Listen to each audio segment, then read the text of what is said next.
Welcome back to the channel, everybody. My name is Mr. Hurricane, and once again, I'm here with a fantasy draft franchise. This is going to be episode 2 now. This has become a mini-series as opposed to a one-off video because this team made it to the postseason. The first 30 selections were spent on offense and special teams. And then, only after 30 players were selected could I even start to begin addressing defense. And with this approach, you might expect we'd have the best offense and the worst defense. And you would be right, it actually is that simple this time, which to me was kind of a surprise just because I'm so used to things seeming like they're going one direction and they go another. But no, this was a pretty straightforward deal here. We built a team with a great offensive line, great quarterback, great running back, decent receivers, and it resulted with a team that's going to the playoffs. And we're going to follow that run now here in this video, at least one video. If we go one and done, that sucks, but we'll come back with another run of some kind. Oh, it looks like Joe Staley wants to win a championship. He might be retiring after this season is done. His morale is now maxed out. That's the advantage of getting some veterans, I guess. You get those scenarios to pop up. So we get the Titans in this one. Why don't we see what their team is all about? Showed it at the end of the first video, but they have Derrick Henry in this series. They have Tyron Smith, Zadarius Smith, Jared Cook, Marcus Peters, John Brown, and they're quarterbacked by Matthew Stafford. Most CPU teams come in with a pretty balanced team. They don't go heavy in one direction. I think it'd be a lot more fun if the CPU really tried to build an identity around, all right, first 5 picks, defense. I think that's a reasonable approach. Maybe not 30, but the first 4, 2 being offensive line, I mean, you can do it different ways. But I think most teams are going to be pretty balanced across the board unless they got unlucky on the turn in one of the rounds and they missed out on a spot like quarterback in the first. If you pick 31st overall, I bet your franchise is off to a tough start. But let's get this going, everybody. 2019 playoffs against the Titans. And here we are, everybody. It should be a lot of fun to see how this team plays. We only got to watch a single play in the previous video. It was a 45-yard rushing touchdown for Ezekiel Elliott. Should be a lot of fun to watch this offense. I like this intro too. I'm not sure I've seen this for the Ravens ever in game. Maybe I've just ignored it. I had to have played at the Ravens at some point. If you're not familiar with how I do these types of series and go through playoff games like this, I'm not actually playing. My job is to build the team and then we see what happens. I have a lot of fun playing this way, and in some of these games I watch them start to finish, but today we'll probably watch the first drive for each team and then go from there, simming through some drives a bit quicker. But we start with the defense. This was the worst defense yardage-wise this season, and the second worst defense in terms of points allowed. I'd love to see the defense that allowed more points than us. I should check that. But here are the Titans with Matthew Stafford, and he's going long, and come on! We gotta pick that. The name of the game is sacks and turnovers. That's the only goal of our defense. I don't want punts. I want sacks and turnovers. I guess sacks lead to punts sometimes. They're good too. Incomplete, though. We defend the deep ball pretty well. Not bad. Even just making a couple of these one-offs, or I thought they were going to be one-offs, so we made the playoffs in this one. It's got the ideas spinning in my head a little bit about maybe doing some of these in a live stream. I usually stream only on my main channel, so youtube.com/MrHurricane. Make sure you're subscribed there. But I think it'd be fun to even do some fantasy drafts where I do them in a stream. I know there was a suggestion to revisit an idea I did a couple of years ago, which was to pick positions out of a hat, and I have to draft that position. And a lot of people enjoyed that. It wasn't for this type of an experiment, but I could take the same idea and apply it as Zeke gets us back to the 22. A pretty lackluster drive there. I kind of want to watch one more. But I could go into a stream and go through one of these runs, essentially, and just stream it until it's done, because regardless, it's only going to take a few hours max, and I can turn it into a video for this channel. Certain ideas, it works better. Uh-oh. Touchdown, Christian Kirk. But certainly, thank you for all the feedback so far and all the suggestions. I hope to keep bringing fantasy drafts like this as we get Russell Wilson off the play action. How about that protection? Just to dump it off to our fullback. Throwing this one quick. We can do better than this. What are these first few plays we've run? We're averaging a yard a play, I'm pretty sure. Maybe less. Come on. Let's go here. 3rd and 6. No! How is this not working? Alright, so we're starting off on a rough note here. 7-0 Tennessee. And I'm not sure the simming is going to be too friendly to us here. I'm sure we're going to allow a lot of yards, which means we have to get some ourselves. Alright, penalties help. 3rd down? No? Now it's 3rd down. Incomplete. Alright, 10-0. They've scored 10 in 3 possessions. We got to get some points here. Alright, 10-0, and we're going to hand this off. There we go. Good cut. Zeke makes a move, breaks a tackle, and is out to the 40. That may be the key. Run the football instead of throwing. But here's our best pass so far. I am using Baltimore's playbook and everything, so I imagine it should be pretty run-heavy, although it hasn't started that way. I'm using live playbooks as well. I think the live playbooks have just some better tendencies as Zeke picks up 7. So I've been using those pretty much ever since they became available. They do change around some of the formations in those playbooks, so it should lead to meaningful change. Wilson wide open inside the 20. That's Darren Waller. Originally, was he drafted by the Ravens or undrafted? I believe he played receiver at Georgia Tech, made the move to tight end, and the Raiders saw something and they're like, this guy's going to be a star. And then 2019 happened. Inside, here we go, spinning ahead, Todd Gurley. Oh, his Wikipedia page says Las Vegas Raiders. Is that official now? They are the Las Vegas Raiders. Here's Wilson. Outside. We got it inside the 5-yard line, but Sammy Watkins hurt on the play. Now, these are the 2 hardest yards in Madden, and it's because the D-line gets like this boost, it seems, when they go to goal line defense. And it's very tough to overcome. Now, this is favorable for us if Wilson throws it quick, because they can't really... Uh-oh. Well, it wasn't a pass. I miss when the AI would audible. Remember playing Peyton Manning like 10 years ago? It was the most annoying thing I've ever done in Madden. Have to listen to Peyton Manning audible and run the play clock down every time. 3rd down, Wilson. He's got time. Does he have the opening? Not the one he wanted. I can't say I built this offense to throw it for like 3 yards an attempt. I know it's one game, but I expected a bit more action here from our offense, especially against a team that I didn't think was all that special. So I'm simming a drive now, okay? 7 yards for Ezekiel Elliott. Run the football, I say. 5 straight times to begin this drive. There you go. Back to Zeke. 9 yards. 21, Kenny Stills. Let's go tie this thing and not save them much time. There we go. Ezekiel Elliott ties the game. Do we want to see our defense in a 2-minute spot here? I think when you do this draft the way I did, it's a lot easier to strategize what you're going to do with the offense in a defense-first draft.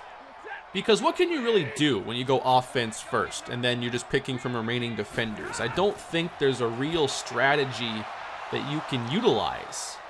I think that you just have to go BPA at those positions. You can't really strategize the way you can. Like, okay, we're going to be a spread offense, just a lot of low-rated speed receivers, and that's going to be our identity. I'm not sure you get that same freedom on the defensive side. You just kind of got to accumulate talent. So I didn't really have a strategy in building up this defense. And this is not good. Inside the 20, making moves down to the 20-yard line. I'm hoping we can get stronger down here in the red zone, but I don't necessarily have a lot of confidence. Second down, Stafford has to get rid of it and finds his receiver at the 6. 27 seconds left. Stafford throwing short. There we go. And that's probably going to be the second to last play they run. I think they'll call a play here. If we stop them shy of the goal line and the clock is running, this is over. Second down. Stafford, biggest play of the game right here. We're holding up in coverage and got the pressure. And we'll take advantage of that Madden play calling, clock management, whatever, and keep it tied. One of the things about this way of playing Madden too is there are obviously flaws within the game, but it's an even playing field. So really the impact I have on the outcome happens before the game, and this is just seeing it play out. And I really like it. General manager experience, can't get blamed for any interceptions. There we go, Justin Tucker. Justin 50% on the season. Tucker hits the 50-plus yarder. We have the lead, everybody. 20 yards, though, to Derrick Henry. I know he's going to be a problem here down the stretch. I think facing teams with top running backs is going to be kind of the biggest weakness for a team like this. But Tennessee gets the touchdown, driving down the field, so here we are down 4. If you're having a good time today, please leave a like on the video. I'd love some feedback below as well. And we come out in the I formation to start this drive. How about some power running? Ezekiel Elliott gets a couple. 72 yards on 20 carries. With this offensive line, that is a disappointment. Another run, though, and Zeke, unable to make anybody miss, picks up a few more. Got to throw it now on the screen, and those have been so weird this year. Every year, like, the first thing you should do in Madden is call a screen pass, because every other year it seems like either they're really good, they're really terrible, and there's not much in between. But we're in the fourth quarter now. Derrick Henry just picked up 21 yards on a catch. And if they score a touchdown here, bad news. Especially with how our offense is disappointing. This ain't looking good. Come on, field goal, please. Please, Derrick Henry. No! Well, that's a touchdown. What do we have here? 11 points down, 6 minutes left. We need 2 touchdowns and a stop. We've only gotten 1 touchdown, and we just turned it over on downs. I think we're going 1 and done here, everybody. This is not good. They're kicking 3. They missed it! 23-yard field goal missed. All right. We'll watch this. If it's the end, well, it was a very disappointing ending. 24-13, Russell Wilson steps up and fires downfield. Here's Larry Fitzgerald trying to get that elusive Super Bowl title. Got to score quick on this drive, though, and Zeke picks up 5. I would give up on this running game. It's just not the right option right now.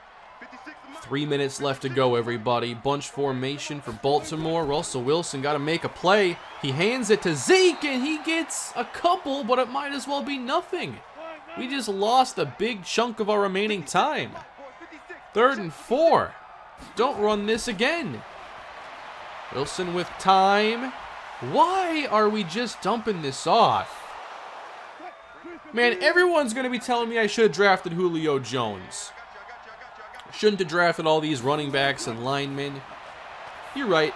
Wilson keeps it alive with this completion. Here we go. Obviously, the offensive line, they're pretty good into the teens in the draft. So, would Julio Jones help right now? Probably. In my defense, Russell Wilson puts up big numbers without a top-tier receiver on a routine basis, so I didn't think he needed Julio Jones right here. Waller inside the 15. Hurry this along. Put it in the end zone. No timeouts necessary. Wilson again. Time, and drops it off to Zeke. This is getting a little too close for comfort. They might burn a timeout at 60 seconds. The CPU has loved that since I started playing Madden almost 20 years ago. Wilson knocked away. Defense spread out. Third down. Wilson with time! And then the touchdown. Kenny Stills. There's still hope. Not a ton of hope, but a little bit. We're really relying on this defense to get a stop. But first, the two-point try. Wilson. He throws it. And they had to have broken the plane. Yes, Darren Waller. 3-point game, everybody. Onside kick. What are the odds here? Like, legitimately, what are the odds? It just doesn't work. All right. This defense that has, like, a collective payroll of probably 25 million. We got to stop Derrick Henry. And it's not happening here.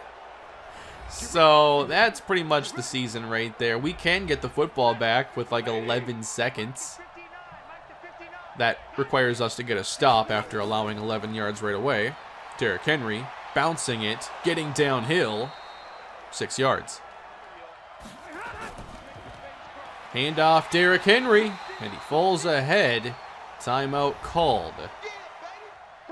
Well, if we get a stop here, they're going to kneel this. This is one of the cockiest moves I've seen from the CPU, other than like their fake field goal tries. They're guaranteeing us one play. How kind of them. Block this! Nope. And this one's good, so 9 seconds for a touchdown. 9 seconds. I don't know if I should hope for this to be returnable. Probably. It's a short kick, so into some wind. We're going to get good field position for our one play. 66 yards to victory. And here it is. The final play of this game. Jump to next play. The final one. Is our run over? Is it one and done for Russell Wilson and the Baltimore Ravens? It all comes down to this one, everybody. 1 second on the clock. Here's the deep ball. Wilson heaving! Knocked it away and incomplete. You got time and everything, but it just doesn't matter. Wait a minute. Madden, what are you doing? Why do we get an untimed down right now?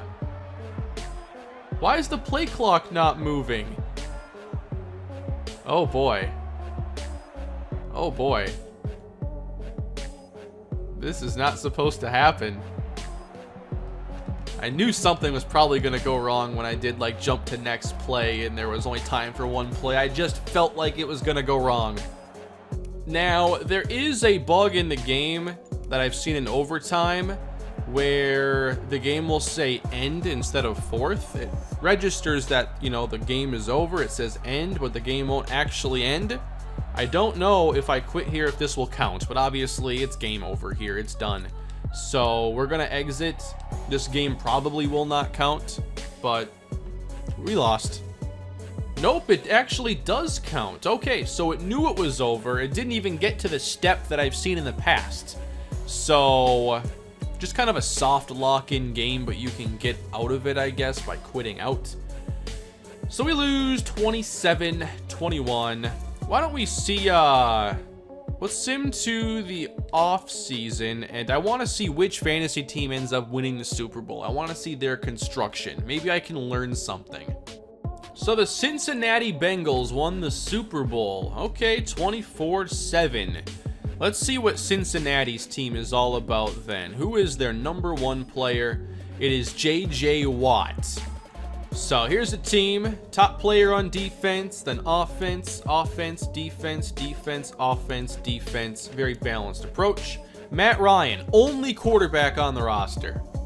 I'm not sure if they had a backup retire or something.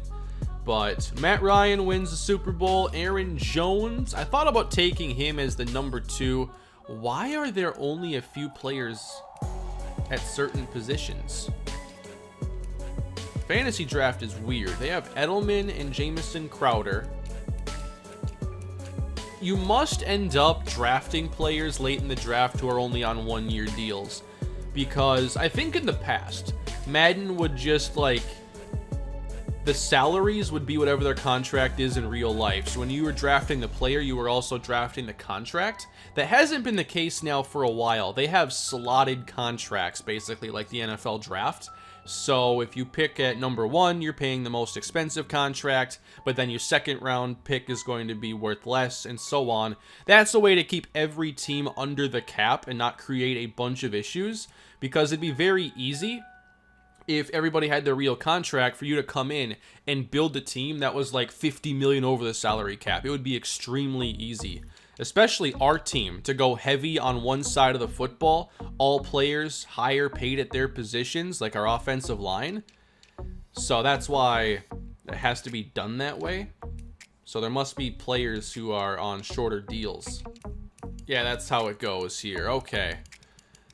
So that is this little experiment then. Unfortunately, I did not build a good enough offense despite all of my chances to do so to make it out of the second round of the playoffs. We win 10.5 games, no playoff games. I'm kind of disappointed in that. I thought this team would at least win one playoff game, but you saw how disappointing the passing game was. Wouldn't even put this loss on the defense, oddly enough.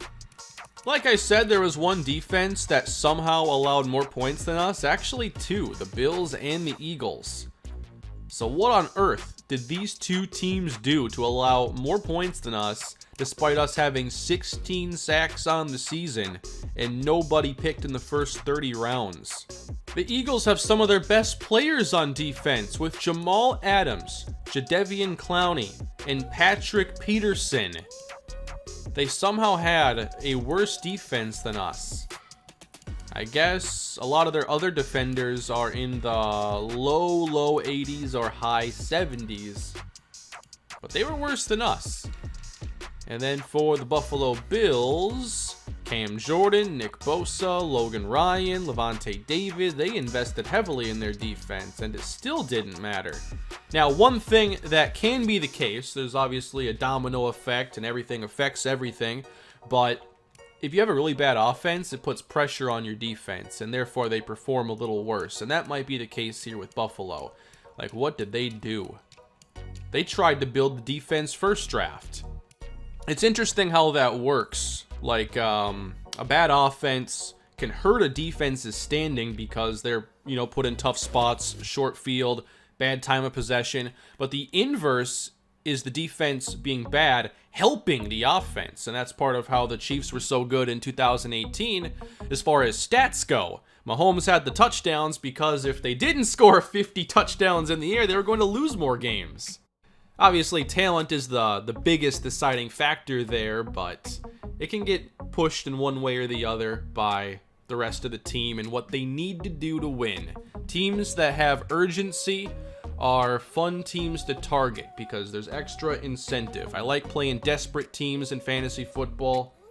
I love the Cowboys every year because they end up with like a 5-5 record, and they're going to be like super aggressive and it might not work out. But like in 2018 when they traded for Amari Cooper, like there was a lot of fantasy success to be had because like they traded for Cooper. It was their all-in move with the first round pick, and he had a fantastic end of the year and they went to the playoffs.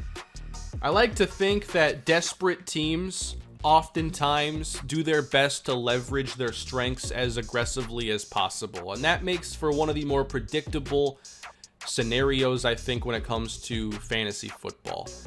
I'm so off topic now, I need to end the video. Alright, I hope you all had a fun time with this little experiment, but of course, I failed and it's on to something else. I don't know what it's going to be. I have some fun ideas I've been thinking of. Was kind of planning on recording another episode after this, but there is no next episode for this one. So, on to something else. and I can't wait to get more up. Thank you for all your feedback, your support, and I will see you all next time. Have a great day, everybody. Enjoy your weekend.